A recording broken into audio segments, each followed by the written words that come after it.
Demikian juga terkait dengan kasus-kasus yang 3 tadi merupakan juga kasus yang bisa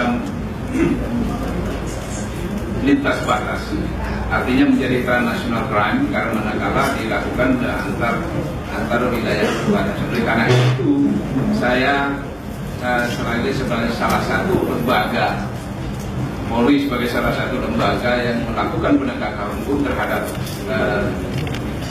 tindak pidana korupsi ini, melakukan upaya-upaya pencegahan dan pemberantasan tindak pidana korupsi. Upaya pencegahan itu bisa dilakukan oleh semua saja, karena ini menjadi satu musuh bersama kita yang menjadi satu kejahatan yang extraordinary, lain. Jadi pencegahan itu tidak hanya terbatas pada aparat penegak hukum, tetapi seluruh kementerian, seluruh rakyat Indonesia, seluruh komunitas yang ada di Indonesia, termasuk dari sampai yang terkecil adalah bagaimana di lingkungan keluarga itu bisa mendidik budaya-budaya anti korupsi, mulai dari yang terkecil sampai karakter yang harus dibentuk untuk bisa membentuk generasi-generasi yang akan datang itu untuk sadar anti korupsi. Pencegahan itu di samping komunitas itu juga ada yang bisa dilakukan di dunia pendidikan, mulai dari tingkat level yang paling rendah, apa itu istilahnya PAUD, sampai SD, SMP dan seterusnya. Melalui dunia pendidikan juga perlu ini dilakukan upaya-upaya sosialisasi dan pencegahan anti korupsi. Kemudian di pencegahan yang sebenarnya ada di lingkungan masyarakat dan juga di kementerian lembaga, karena memang termasuk di legislatif, di eksekutif, termasuk juga di yudikatif, hampir semua, termasuk juga di TNI Polri. Nah, hampir semua elemen tidak terbatas pada birokrasi saja, hampir semuanya bisa terkena virus korupsi ini. Oleh karena itu pencegahan itu perlu dilakukan.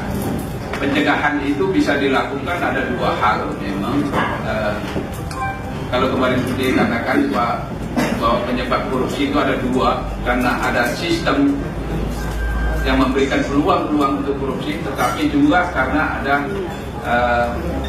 manusia, disebabkan oleh manusianya, orangnya.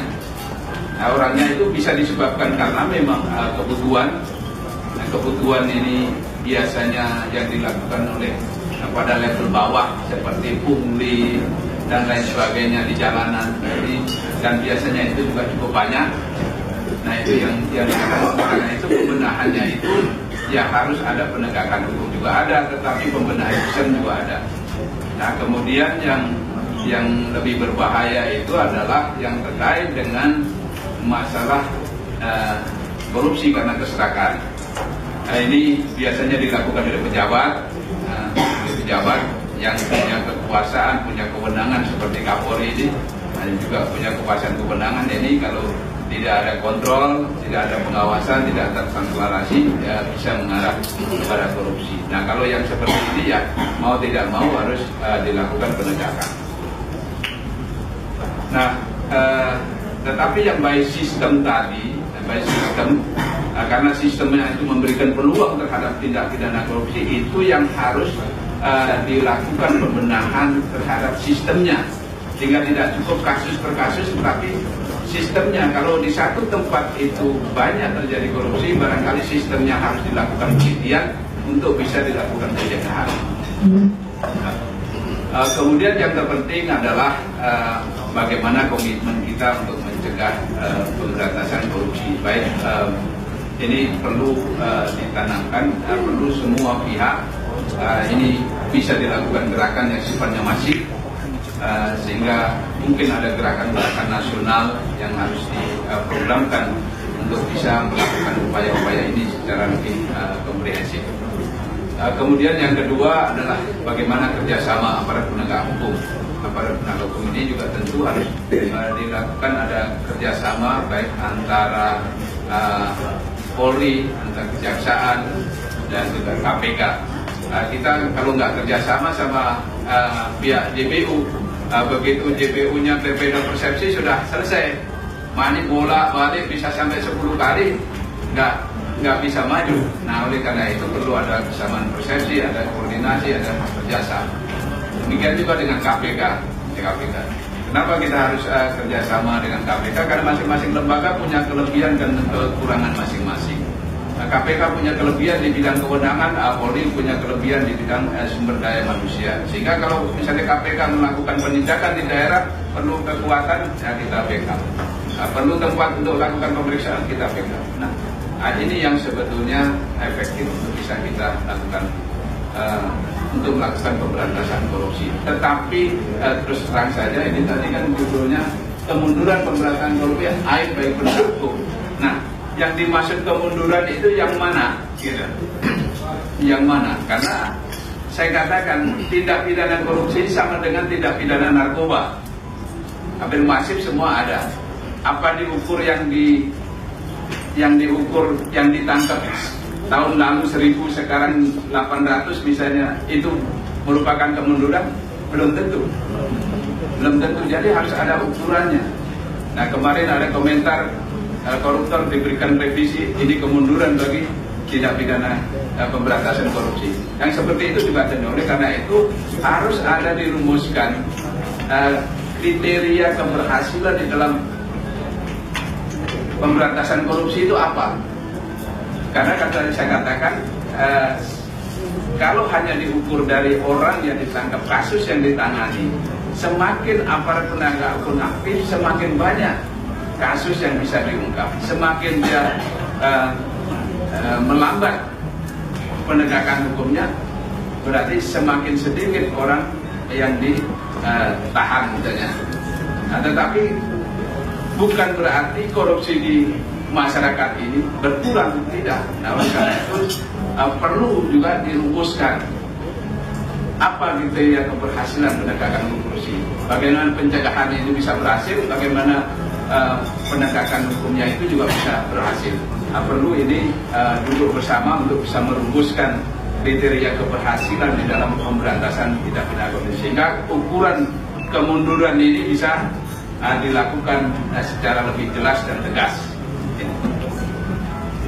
Itu barangkali dari saya. Terima kasih. Karena nanti saya mohon maaf saya meninggalkan tempat ini. Kalau diskusi nanti dilanjutkan dengan Pak Kabar Eskrim. Pak Kabar Eskrim, silakan berdiri. Mungkin banyak yang belum kenal.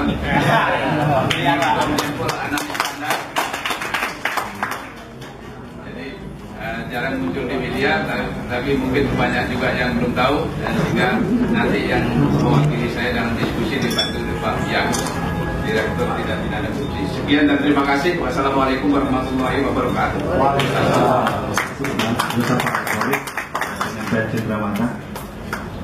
Oleh Ketua Umum NCC.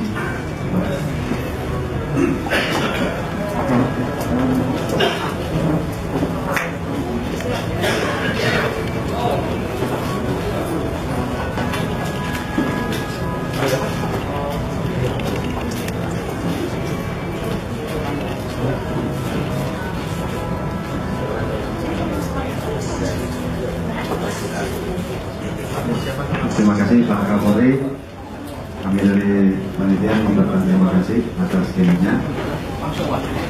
Silakan Pak Kapolri meninggalkan ruangan.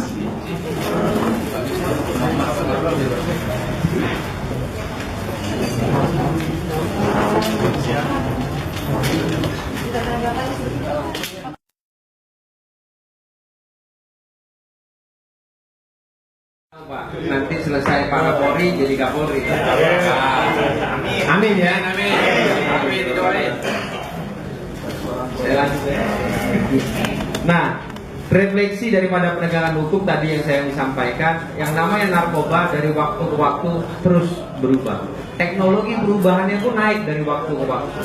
Contoh dulu tidak ada yang narkoba jenisnya itu kertas. Sekarang ada jenisnya kertas. Dan bahkan sekarang narkoba itu ada yang jenisnya hanya berdasarkan house music, yang baru dilansir sekarang. Itu hanya house music. Bagaimana pemberantasannya itu?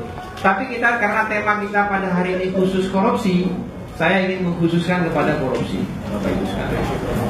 Kemarin di dalam KNPK kita menggarisbawahi bahwa namanya pemberantasan korupsi harus kita mulai dari hulu, jangan kita selalu mulai dari hilir. Yang ada sekarang tadi disampaikan oleh Pak Kapolri, kita mau melihat pemberantasan korupsi ini dari jumlah penangkapan atau dari kualitas.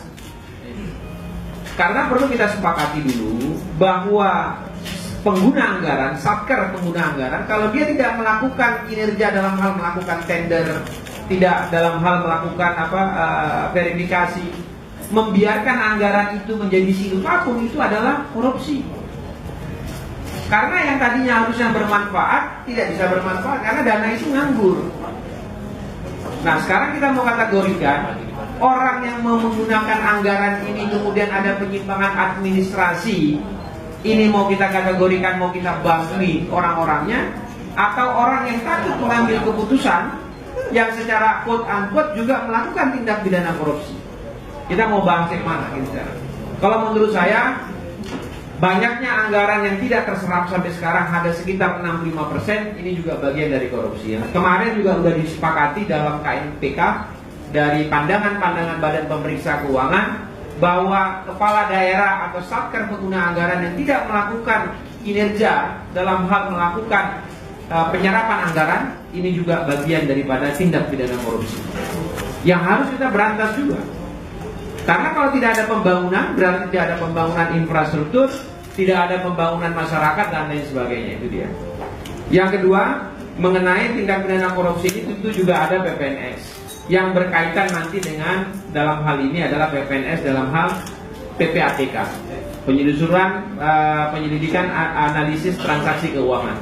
Ini yang harus dilihat, transaksi keuangan ini. Juga jangan sampai transaksi keuangan ini, PPATK ini juga menghambat investasi dari para investor, para pedagang untuk melakukan investasi. Contoh sekarang kan kita kalau mau transfer uang 100 juta ke atas harus lapor sumber dan lain sebagainya. Yang istilah orang itu, orang perbankan namanya KYC, Know Your Customer. Itu semua harus didata. Nah ini mungkin saya hanya ambil satu saran, bagaimana proses iktp yang harusnya itu sudah online, tapi kan kenyataannya tidak aja sekarang. Kemudian bagaimana sektor pajak kita, bagaimana sektor pajak dan teks ini bisa menjadi penghasilan negara dalam bentuk devisa untuk biaya-biaya pembangunan dan sebagainya. Jadi kalau poin yang saya mau ambil dalam hal pemberantasan korupsi dan lain sebagainya ini, terakhir saya mau ambil dalam hal, karena ini ada PPATK tadi sudah sampaikan, dalam kedua yaitu dalam hal Bareskrim. Dalam hal Bareskrim ini setiap tahun kita selalu mempunyai hajatan yang namanya ASAP, yang namanya illegal logging. Ini yang setiap tahun dan selalu berulang tahun di bulan Juli, Agustus, September sampai dengan Oktober, November. Dan tiap tahun juga tidak pernah terselesaikan. Ini yang harus kita lakukan. Ada juga kejahatan korupsi yang dampaknya itu langsung pada saat dia korupsi langsung berdampak. Ada yang kejahatan korupsi itu dia lakukan tapi dampaknya 2 tahun, 3 tahun, bahkan 10 tahun ke depan. Ini harus kita juga garis bawahi. Kejahatan dalam hal lingkungan ini merugikan keuangan negara nggak? Merugikan kalau menurut saya. Karena pemerintah harus beli masker, harus biaya BPJS harus nambah lagi, dan lain sebagainya. Tapi ini selalu berulang tahun di daerah Kalimantan Barat, di daerah Sumatera, selalu ini kejadian. Nah mungkin di dalam hal inilah refleksi kita akhir tahun ini, bagaimana untuk tahun depan tidak ada lagi masalah asap.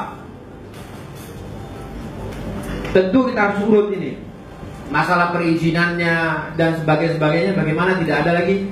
Pokoknya nanti bulan September tahun depan 2016 tidak ada asap. Tidak ada lagi masalah asap yang membuat Bapak Presiden harus berkunjung ke Kalimantan, harus berkunjung ke Sumatera berkali-kali. Sekarang bagaimana izin dan lain sebagainya itu yang tidak benar, tutup dan sebagainya. Yang kedua, masalah korupsi ini tentu perlunya ada PPATK dan penyelesaiannya dari hulu. Jangan kita anggap ini penyelesaiannya dari hilir. Kita mulai dari hulu.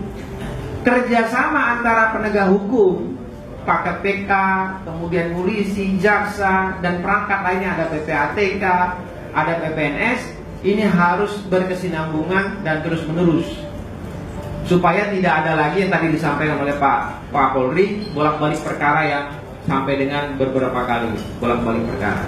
Bolak-balik perkara ini karena tidak adanya koordinasi. Koordinasi bisa jalan satu, buat program kesadaran hukum itu sama-sama, supaya itu bisa menjadi pegangan kita masing-masing. Yang kedua, ego daripada institusionalnya itu bisa dikendorkan. Fungsi kami dari Komisi 3 DPR RI selalu mengajak, contoh dalam program-program PPATK pasti ada program sadar hukum. Dalam hal Polri ada program sadar hukum. Dari Kementerian Hukum dan HAM ada Direktorat Jenderal Imigrasi ini, Pak Yurot, juga ada program sadar hukum. Bagaimana program sadar hukum ini dikeroyok satu provinsi, jadikan satu percontohan provinsi ini adalah sadar hukum yang kita buat penyelesaiannya dari dulu. Nah, 3 hal ini saja saya sumbang saran dalam kesempatan untuk melihat kemunduran pemberantasan korupsi dalam tema pada siang hari ini. Mudah-mudahan sumbang saran ini bermanfaat bagi kita semua. Kami akhiri, wassalamualaikum warahmatullahi wabarakatuh.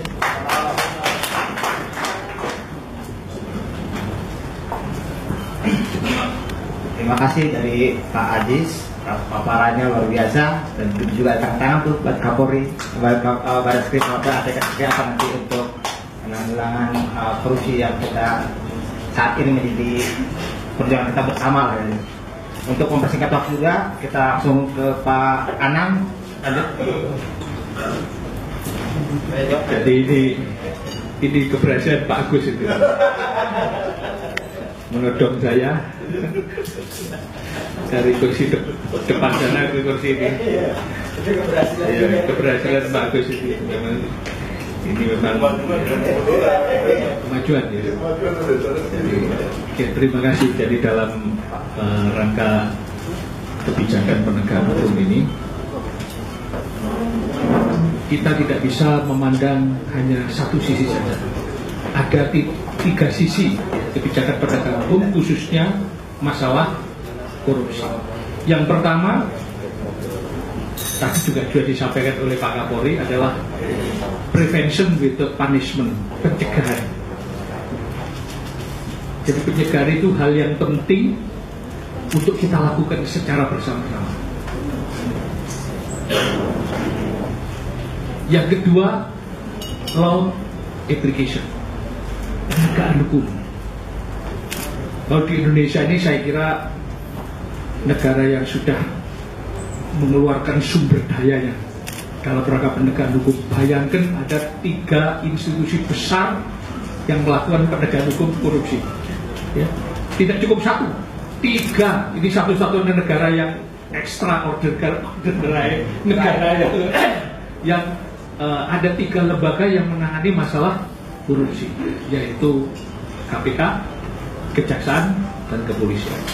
Semuanya mengambil langkah. Kurang apa usaha bangsa ini, ya kan? 3 lembaga besar menangani kasus korupsi. Tapi kalau penegakan hukum saja tanpa pencegahan, itu juga tidak mujarab. Oleh karena itu harus bersama-sama, penegak hukum ya, pencegahannya ya. Yang ketiga itu adalah view of the society, pandangan masyarakat tentang korupsi itu kayak apa. Meskipun penegak hukumnya getol, merasa sukses, tapi kalau pandangan masyarakat, oh enggak nih itu bukan dia, kan berbeda akhirnya. Oleh karena itu 3 hal ini harus digarap bersama-sama. Bagaimana pemahaman masyarakat terhadap korupsi yang tadi saya sampaikan. Success story penanganan korupsi itu kayak apa? Yang tadi ditanyakan oleh Pak Kapolri. Kriterianya apa? Kalau kita hanya penegakan hukum saja, maka itu bisa pincang, bisa salah. Bisa kita menebang pohon, ambruk itu pohon itu. Kalau kita hanya law implication, siapapun bisa ambruk. Ini perasaannya. Jadi penegakan hukum juga tidak boleh meninggalkan bagaimana pandangan masyarakat. Pandangan masyarakat ini yang harus kita bangun. Nah, sekarang saya masuk pada khusus mengenai penegakan hukum yang dilakukan oleh teman-teman kita dari KPK, dari Kejaksaan, dan Polri. Khusus untuk Polri, maka menurut data kita, success story kita di atas 90% dari target yang diberikan oleh pemerintah berupa anggaran, ya kan? Itu 90%. Bahkan tahun 2013 ini 106% lebih target dari yang diberikan, dan bisa dimasukkan ke kas negara itu 960 miliar. Kemudian tahun 2014 itu kita 200% dari target keuangan yang diberikan oleh negara. 200%, makin banget ini. Dengan keuangan negara yang bisa diberikan itu yang dia di 1,1 triliun. Tahun 2015 itu 91,9%. Jadi dari segi angka itu sangat gaya ya, Bareskrim dalam menangani masalah korupsi. Tapi kalau implication itu ya, kita gaya. Tapi bagaimana pandangan masyarakat? Mesti merasa belum. Ya, karena 3 hal ini harus digarap bersama-sama. Indikatornya harus sama antara penyelenggaranya dan masyarakat untuk membangun success story dalam rangka pemberantasan korupsi. Ini bagian-bagian yang penting yang krusial. Kemudian Polri juga tidak bisa berdiri sendiri sebagai penyidik terus bisa kayak superbody, karena kasus korupsi itu modusnya bermacam-macam, dikenal dengan extraordinary crime. Makanya ada lembaga pemerintah membentuk namanya PPATK. Ini teman sejati, karena inilah yang membantu penyidik, tidak hanya penyidik Bareskrim, tidak hanya Kejaksaan, tapi juga KPK. Termasuk BNN. Saya juga waktu menjadi kepala BNN sangat dibantu dalam hal kasus-kasus tindak pidana pencucian uang. Karena masalah korupsi ini juga menyangkut bagaimana hasil korupsi itu ditempatkan. Dan itu yang paling tahu adalah PPATK. Nah, oleh karena itu perlu kerjasama yang erat. Kemudian kita juga perlu kerjasama dengan BPK sebagai auditor investigatif. Jadi kita juga tidak bisa memutuskan besaran kerugian negara, karena kerugian negara itu salah satu yang disyaratkan dalam tindak pidana korupsi. Tergantung orang lain. Artinya penegak hukum, penyidik juga tidak bisa berdiri sendiri, harus saling bahu-membahu dalam rangka menuntaskan kasus korupsi. Apalagi ada 3 lembaga besar yang menyidik, ada 2 lembaga besar yang menuntut. Oleh karena itu perlu koordinasi yang erat supaya kasusnya tidak bolak-balik. Ini perlu dirumuskan bagaimana koordinasi ini. Tapi kita setiap saat juga melakukan langkah-langkah kebersamaan dan peningkatan kemampuan bersama antara 3 instansi, penyidik dibantu oleh PPATK dan BPK. Itu setiap tahun, entah itu 4 atau 5 kali dilakukan secara bergantian. Pak Agus ini yang paling sering jadi narasumber ketemu saya. Nah, ini bagian-bagian penting yang perlu kita cermati dalam rangka untuk memberantas masalah korupsi. Sekali lagi, masalah korupsi ini perlu kebersamaan. perlu standar keberhasilan yang jelas sehingga dan view of society itu bisa menjadi satu, sehingga kita dalam memandang kasus korupsi itu bisa, kalau memang nggak berhasil, ya memang kriteria bertikanya begini kok. Nah, inilah hal penting yang ingin saya sampaikan. Terima kasih atas perhatiannya. Saya ingin menjelaskan sedikit dulu mengenai peran PPATK sebagai intelijen keuangan. Jadi dengan adanya PPATK sejak tahun 2002, apalagi sekarang dengan Undang-Undang Nomor 8 2010, maka criminal justice system itu menjadi lebih lengkap dan dalam proses penegakan hukum menggunakan juga data-data intelijen. Ya kalau dulu tidak ada menggunakan data intelijen, sekarang menggunakan data intelijen keuangan yang disediakan oleh PPATK. Sehingga harus ada kerjasama yang berurutan dan yang baik. Kalau PPATK sudah capek-capek dan sudah mengeluarkan banyak biaya, tenaga, pikiran, tentu disampaikan kepada Polri, kepada KPK, kepada Kejaksaan, ya mesti ditindaklanjuti oleh proses penyidikan, kemudian penuntutan dan nanti oleh hakim. Tidak cukup sampai di situ, nanti juga harus kalau dihukum maka juga lapas juga harus bekerja dengan baik. Jangan sampai orang yang dihukum bisa keluar seenaknya. Nah, terutama adalah untuk kejahatan tadi selalu disebut extraordinary crime. Saya dalam hal ini akan menyoroti korupsi saja dulu. Korupsi ini adalah kejahatan kerah putih, dilakukan oleh orang-orang yang pintar dan biasanya organized, jadi sistemik ya, korupsi dalam jumlah besar ya. Kemudian ada kecenderungan sudah bersifat transnasional karena menyimpan uangnya juga tidak hanya di Indonesia tetapi juga di negara-negara lain. Dengan adanya PPATK, maka sekarang ini kecenderungan penegakan hukum itu tidak lagi hanya penuntutan tindak pidana asal korupsinya saja, tetapi sekarang kumulatif dengan tindak pidana pencucian uang. Jadi selalu sekarang untuk korupsi itu dituntut dengan dua tindak pidana. Tindak pidana korupsi menyeret pejabat, kalau suap adalah yang memberi suap dan yang menerima suap, dan juga orang-orang yang menerima uang-uang ilegal itu dengan tindak pidana pencucian uang. Pasal 3, pasal 4, pasal 5. Pelaku aktif, pelaku yang membantu, pelaku pasif, semuanya bisa dituntut pidana.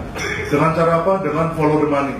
Kalau polisi dengan kewenangan yang melakukan follow the suspect, pada proses penyelidikan polisi belum bisa masuk ke rekening bank. Tapi PPATK bisa masuk ke rekening bank karena di undang-undangnya dikecualikan dari undang-undang kerahasiaan bank maupun dari kode etik. Lalu nanti dalam proses penyelidikan diserahkan kepada kepolisian, polisian melakukan verifikasi dan penyidikan. Pada waktu tahap penyidikan itu polisi sudah boleh masuk membuka rekening bank sendiri dengan izin ketua OJK. Nah, kemudian dengan penerapan kumulatif tuntutan tidak pidana asal dan TPPU yang diinginkan oleh pembuat undang-undang ya, oleh DPR adalah bukan hanya koruptor itu dihukum berat, tetapi juga dikembalikan asetnya, aset recovery. Oleh karena itulah di undang-undang TPPU ada suatu pasal yang luar biasa yang terobosan, itu adalah pembuktian terbalik. Dan di dalam undang TPPU ini pihak pelapor penyedia jasa keuangan dalam hal ini misalnya bank diberikan kewenangan untuk melakukan penundaan transaksi 5 hari kerja. Berarti teman-teman perbankan saya itu sekarang sudah masuk menjadi bagian dari intelijen keuangan. Karena triggernya dari bank, dari teman-teman penyedia pihak pelapor saya. Pihak pelapor saya ada 3 jenis. Penyedia jasa keuangan, mulai dari bank sampai ke pegadaian, sampai ke operasi simpan pinjam. Yang kedua penyedia barang dan jasa, properti, penjual properti, marketing properti, dealer motor, dealer mobil, dealer alat berat, toko emas, toko batu akik, toko lukisan, toko barang antik, ya. Kemudian profesi, lawyer, notaris, akuntan publik, akuntan, financial planner, semua menjadi pihak pelapor PPATK. Sehingga sebetulnya kita sudah mempersempit ruang gerak. Jadi kalau dibilang kemunduran, sebetulnya ada kemajuannya besar. Indonesia sekarang ini saya kira kemajuannya besar. Cuma kita memang harus bekerja sama lebih efektif lagi antar instansi. Yang ketiga adalah pencegahan. PPATK pencegahannya itu tentu ada peraturan surat edaran Menpan RB bahwa untuk menjadi pejabat eselon 1 atau eselon 2 strategis dimintakan track record keuangan kepada PPATK. Ini ada pencegahan karena rekrutmen itu hal penting.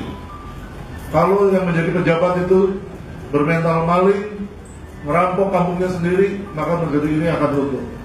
Jadi sangat krusial adalah mengenai rekrutmen. Sekarang kita menghadapi pilkada. Ini saya akan masuk menukik kepada karena kita menghadapi pilkada sebentar lagi. Dalam pilkada maka itu sangat penting adalah juga di proses rekrutmen. Partai politik dalam hal ini perlu mengusulkan calon-calon yang kredibel, calon-calon yang track recordnya baik. Kemudian KPU Bawaslu juga menyerahkan dengan baik dan tidak boleh di KPU Bawaslu juga terjadi money politik di situ. Ya. Kemudian masyarakat pemilih juga harus cerdas. Tidak memilih para koruptor, orang yang track recordnya jelek untuk dipilih menjadi kepala-kepala daerah. Karena kepala daerah ini pimpinan bangsa. Satu kepala daerah, wali kota, bupati, gubernur menjadi satu adalah pimpinan kita semua. Oleh karena itu PPATK sudah bekerja sama dengan KPK, KPU, Bawaslu, Kementerian Dalam Negeri dan Departemen Keuangan untuk melihat ini kemungkinan terjadinya penyimpangan-penyimpangan dana kampanye, kemungkinan terjadinya money politik. Dan kita sudah mengindikasikan beberapa ke arah sana. Sudah kita sampaikan ke KPK juga. Kemudian terkait dengan pilkada ini tentu adalah penggunaan APBN dan APBD. Di APBN yang paling terutama yang harus kita perhatikan adalah pajak. Karena pajak ini 74% dari APBN kita, 1.700 triliun dari 2.000 triliun berasal dari pajak. Oleh karena itu wajib pajak, petugas pajak harus kita perhatikan. PPATK punya satgas dengan Direktorat Jenderal Pajak. Dari LHA yang sudah kita sampaikan, kita berhasil memasukkan 1,3 triliun dari satgas itu. 1,3 triliun sudah masuk pada tahun ini dan ongoing di satgas ini ada 2,5 triliun lagi yang sedang dalam proses verifikasi. Ini adalah dugaan indikasi penghindaran pajak, ya, dugaan penghindaran pajak. Jadi ini sudah mudah-mudahan segera bisa diselesaikan oleh Direktorat Jenderal Pajak dan segera masuk uangnya. Kemudian untuk pengeluaran yang kita tentu melihat pendidikan, karena budget pendidikan ini besar, budget kesehatan dan bantuan sosial. Ini yang paling banyak dimainkan di daerah juga ini. Untuk markup kesehatan ini bisa mencapai 500%, saudara-saudara. Karena belum ada LPSE, sehingga ini rawan ini untuk kesehatan. Selain soal pendidikan, biasa markup buku-buku, markup atau penyalahgunaan BOS, ya. Kemudian yang terakhir adalah menyangkut penyalahgunaan wewenang. Ini juga banyak terjadi, khususnya di bidang perizinan terkait tambang, kehutanan, perkebunan. Ini semua carut marut dan harus menjadi perhatian. Oleh karena itulah, kalau bagi saya untuk tahun ini yang kita perlu sama-sama kawal dengan baik adalah proses pilkada serentak ini. Terima kasih. Assalamualaikum warahmatullahi wabarakatuh. Tamu kita undangan, saya persilakan 3 termin kita buka. Pertama kita buka untuk termin pertama, sebutkan nama dan dari mana. Kami dari Gerakan Moral Rindu Pejabat Jujur. Gerakan Moral Rindu Pejabat Jujur. Ini sudah kami buat dari tahun 2004, Bapak. Tapi tidak ada yang merespon. Kami sudah mencoba ke sana kemari, tidak ada yang merespon. Artinya berarti kami tetap jalan dengan terseok-seok.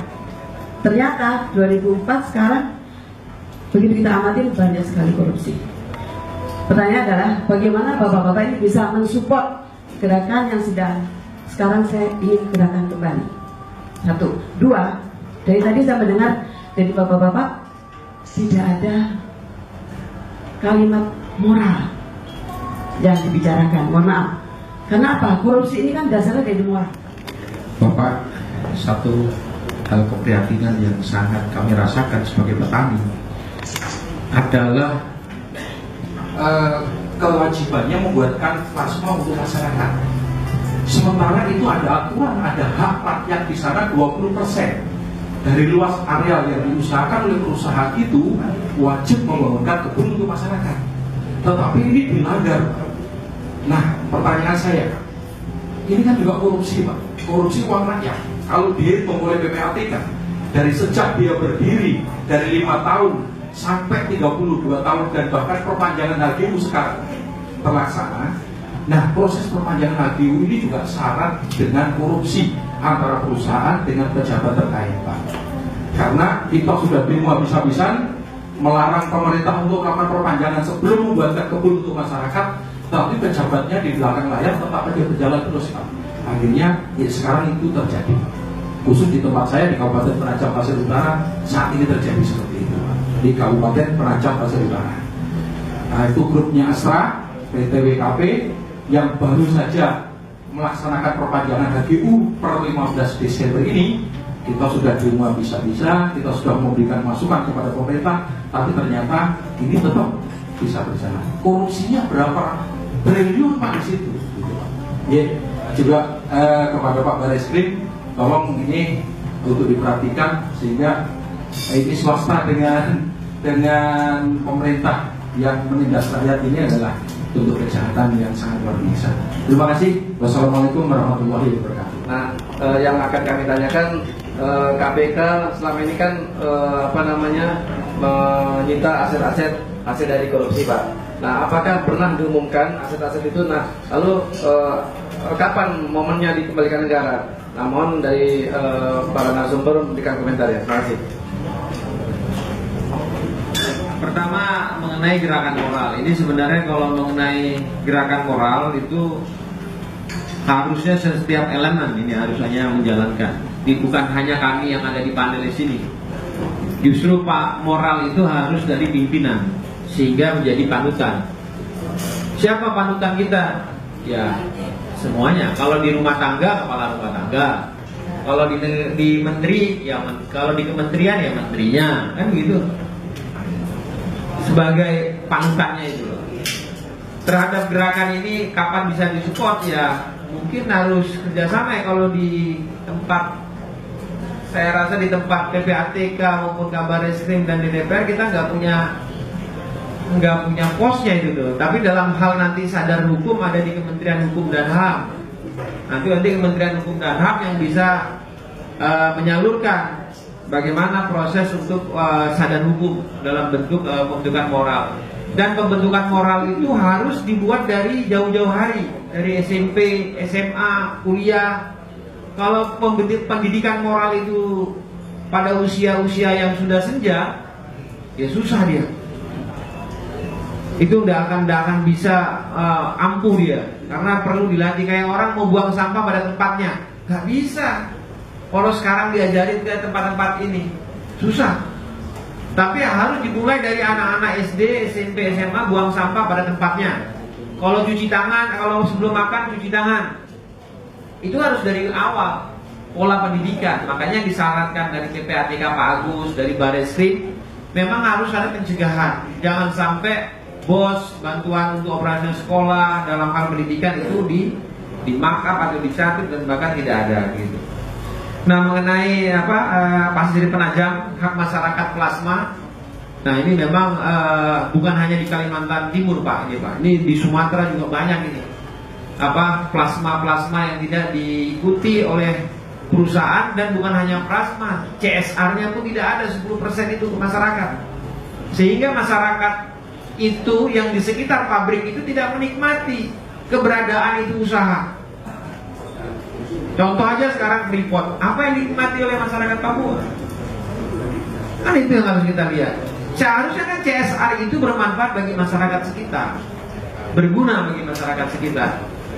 Nah, itu yang perlu kita garis bawahi. Yang kedua, yang terakhir yaitu masalah aset-aset penyitaan, Pak. Nah, kalau aset-aset penyitaan itu, Pak, harus ada keputusan yang telah berkekuatan hukum tetap inkrah, baru aset itu bisa dikembalikan sebagai kekas negara. Selama proses itu masih berproses di pengadilan, nggak bisa. Polisi nggak bisa sita, nggak bisa masukkan kekas negara. KPK bisa kenapa? Nah, karena satu, KPK antara polisi dan jaksanya itu satu atap. Tidak ada bolak-balik perkaranya yang lama. Talk share. Dan rata-rata putusan di KPK itu rata-rata dihukum. Tidak ada yang bebas. Adalah 1-2 yang bebas. Nah, kalau perkara itu bebas atau dia banding atau dia kasasi, dia nggak bisa diambil aset ini diserahkan. Selama proses itu menjadi barang bukti, itu harus. Proses penegakan hukum itu harus ada alat bukti. Harus ada itu dalam 184 KUHP. Gak bisa main-main.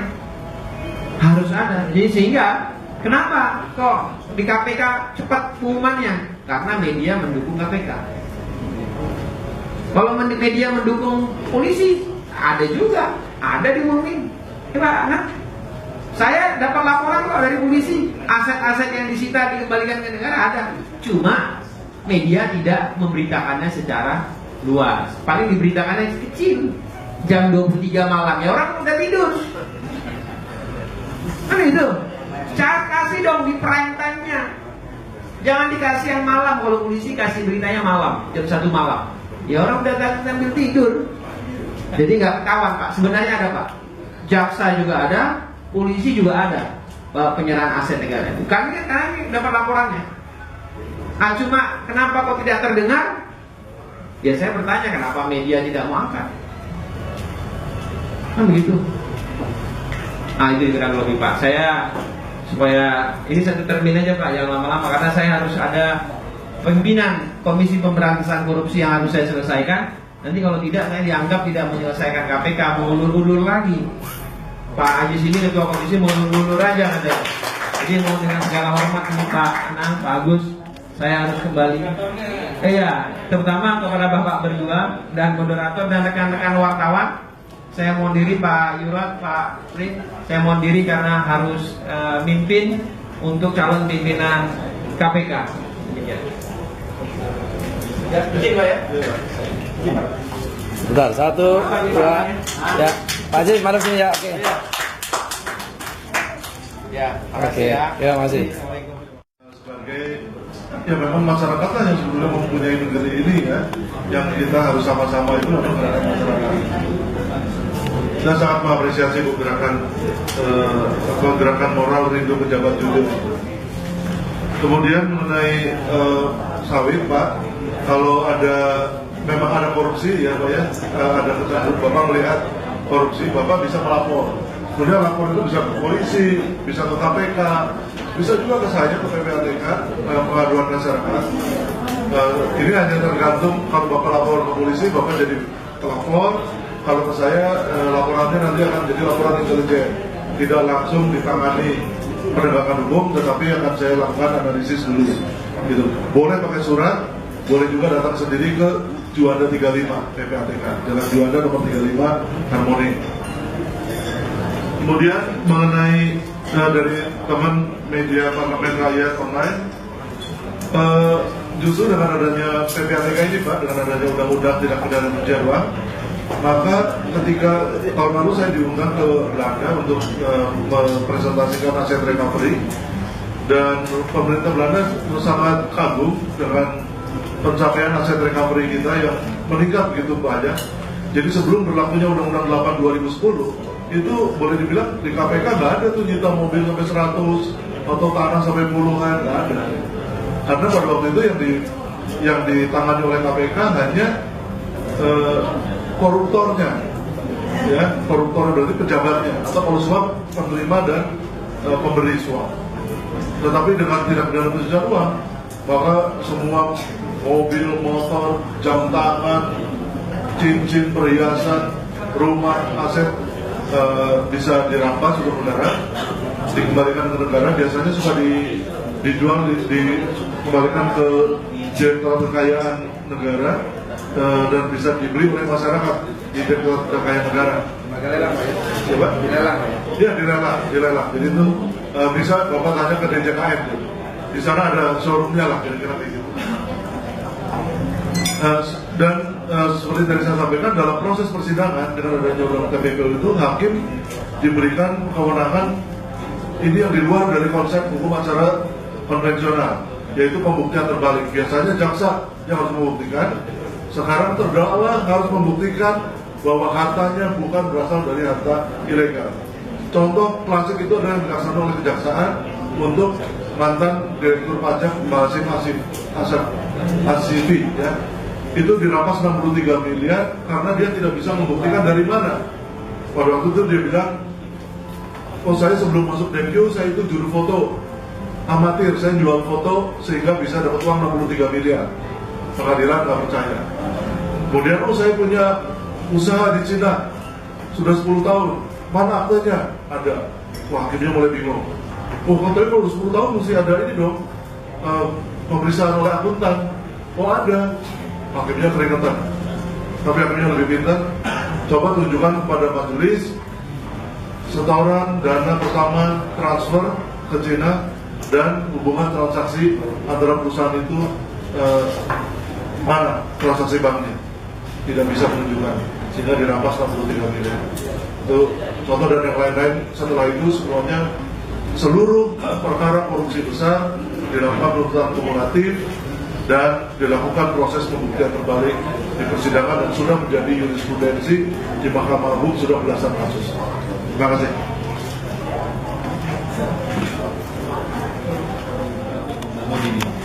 Karena kalau tadi PPATK kita tidak ada nomenklatur untuk membahas ini, jadi kalau itu disuarakan di sini kita tidak bisa jawab secara sesuai dengan keinginan ibu, gitu ya. Ya. Kemudian yang nomor 2, ini kelihatannya bentuknya informasi. Silahkan aja Pak, dilaporkan Pak. Bapak bisa milih lapor ke KPK, lapor ke Kejaksaan, lapor ke Polisian. Ada direkturnya di depan Bapak itu, Direktur Korupsi Bareskrim Polri, Pak Agus itu. Nah, Bapak bisa bisik-bisik. Nah, silahkan. Saya kira itu maunya Bapak kelihatannya tadi. Kemudian pertanyaan yang ketiga, kapan umumnya penyitaan uang negara ya? Ya kan, itu dilakukan di sidang pengadilan. Eksekutornya jaksa. Jadi yang tahu persis itu adalah kejaksaan. Dan yang memutuskan adalah hakim. Yang tadi barusan disampaikan oleh Pak Agus. Jadi kalau Bapak nggak meliput ketika sidang pengadilan tok, Bapak pasti nggak tahu. Kalau hanya lapor polisi, kita hanya dia sekian, kejaksaan sekian. Tapi kalau di pengadilan itu yang memutuskan. Dan itu dirampas masuk dalam keuangan negara. Itu kira-kira begitu Pak. Jadi momentumnya kapan? Ketika tok dan dieksekusi oleh kejaksaan sebagai eksekutor putusan hakim. Itu kira-kira begitu Pak ya. Saya kira itu pertanyaan-pertanyaan dari ketiga. Pak, meluruskan saja Pak. Mungkin Bapak salah. Itu. Terima kasih. Karena sekali lagi terima kasih atas penjelasannya dari Pak Agus dari Pak Kabar Eskrim. Mungkin karena ya baru kita akan selesaikan mungkin teman-teman malam sudah stop dan sebagainya. Saya baru ketemu dengan PPTK ini sangat senang. Saya pengen juga masalah di Banten juga kalau disorotin Pak. Ya, karena sekarang ini korupsi di sana begitu luar biasa, tertangkapnya masalah Banten mau disikapi dengan bijak Pak. Dan untuk Pak Anak nih saya juga butuh data kebakaran hutan itu udah berapa orang sih Pak yang udah ditahan? Yang bakar hutan udah nggak ditahan? Udah berapa datanya? Sebenarnya triggernya ada 3 triggernya. Yang pertama triggernya itu adalah laporan dari pihak pelapor mengenai laporan transaksi keuangan mencurigakan. Jadi kalau ada laporan transaksi keuangan mencurigakan, kita mulai bergerak mencari. Yang kedua adalah laporan dari masyarakat, Dumas. Jadi kalau Bapak memang melihat ada indikasi korupsi atau pencucian uang, boleh Pak lapor kepada kami, pengaduan masyarakat. Tapi nanti akan jadi laporan intelijen dulu, belum langsung kepada misalnya ditahan dan sebagainya ya. Yang ketiga adalah inquiry. Inquiry itu dari aparat penegak hukum, dari kepolisian, KPK, kejaksaan, meminta bantuan PPATK untuk mendalami aliran dananya, membuka jaringannya, gitu. Nah, jadi dengan adanya PPATK maka orang sudah tidak lagi bisa, oh saya bekerja sendirian, nggak bisa Pak. karena kelihatan transaksinya itu transferan uang, kirim uang sana, kirim uang ke sini, dibelikan emas, dibelikan mobil, dibelikan rumah, itu ketahuan semua sama kita. Ya, jadi PPATK itu punya kewenangan selain laporan-laporan yang kita terima, kita punya kewenangan hak akses. Saya punya kewenangan hak akses kepada sistem kependudukan. Saya bisa melihat KTP dan melihat kartu keluarga. Dari situ saya juga bisa punya kewenangan mengakses Sismin Bakum. Kalau itu perusahaan, siapa direkturnya, siapa komisarisnya. Saya punya hak akses ke LHKPN. Kalau itu pejabat, ke KPK. Saya punya akses kepada Badan Pertanahan Nasional untuk melihat tanah-tanah itu sertifikatnya punya siapa. Sehingga susah lari sebetulnya Pak. Susah lari karena kerjasama. Nah ini memang yang perlu dibangun selalu di Indonesia ini adalah sinergitasnya, ya supaya kita efektif. Kalau kita bisa duduk semeja, saya ini terima kasih makanya kepada Majelis Integritas karena mempertemukan kepolisian, PPATK dengan anggota DPR, kapan-kapan dengan KPK, kapan-kapan dengan kejaksaan, kapan-kapan dengan BNN, gitu ya. Nah saya kira ini adalah suatu bentuk inisiatif dari masyarakat dan teman-teman media untuk mendorong kerjasama yang baik antar penegak hukum. Ya, judulnya sih boleh saja provokasi ya, tapi kenyataan di meja tentu kita dengan cara-cara seperti ini akan bisa saling mengenal, saling mendengar, dan saling berbicara satu dengan sama lainnya, apalagi dengan teman-teman media dan masyarakat luas. Karena ini yang datang di berbagai kalangan. Saya melihat dari berbagai kalangan ada di sini. Terima kasih. Terima kasih. Yang ditanyakan saya tentang kasus Bapak kalau punya WA saya kirim sekarang. Ya. Jadi jumlah laporan yang diterima polisi yaitu jumlahnya 286. Yang disidik 111 kasus. Dari 111 kasus ini tersangkanya 266. Kemudian yang ditahan 78. Yang kasus yang sudah selesai dan dinyatakan P21 oleh jaksa jumlahnya 9 kasus sampai hari ini. Yang lainnya masih berproses. Nah itu Pak ya. Nah kalau ingin datanya saya kasih. Kalau enggak nanti silakan minta ke staf saya. Iya Pak ya. Nah, itu kalau data. Karena yang tanya itu ya saya kira jawaban saya pas. Terima kasih Pak. Jadi kan fokus semua untuk para panelis kita dari Anam dan sebelum acara ini kita tutup karena Pak Anam sama Pak Agus juga ada kepentingan lain di tempat yang lain. Kita akan berikan akad penyerahan untuk Pak Anam sama Pak Agus. Kami waktu Pak. Terima kasih. Terima kasih Pak.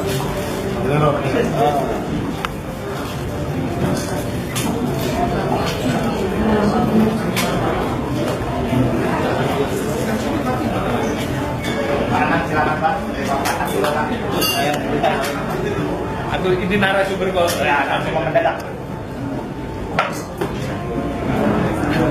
iya. Ya, Pak. Thank you very much.